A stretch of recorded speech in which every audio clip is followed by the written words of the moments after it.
Ang sanhi ng pagpanaw ng veteran actress na si Jacqueline Jose isinapubliko na. Hello guys, this is Michi Paparazzi Vlog. Please subscribe and hit the notification bell to be updated for more videos. See ya!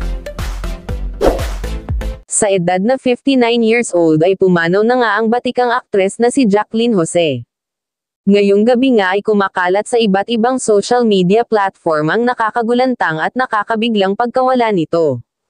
Ayon pa sa ulat ay natagpuan na lamang itong walang buhay sa kanyang tahanan ngayong araw, Sunday, March 3, 2024. Marami ang nagulat na mga netizens lalong-lalo na ang mga tagahanga nito dahil sa pangyayari.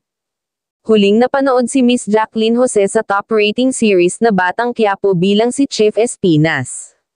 Labis ang pagkalungkot at pagdadalamati ng mundo ng showbiz sa biglaang pagpanaw ng award-winning actress na si Jacqueline Jose.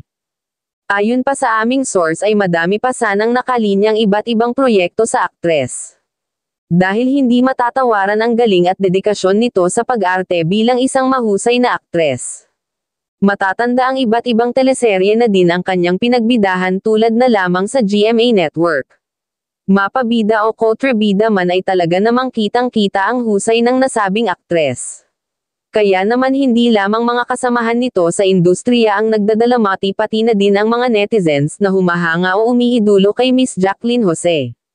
Narito ang kanyang huling interview kung saan kinagampanan niya ang kanyang role sa Batang Quiapo bilang Chief Espinas. Ako po si Jacqueline Jose at ginagampanan ko ang papel ni Dolores Espinas. Chief Deputy siya ng isang bilibid kung saan napadpad ang grupo nila Tanggol.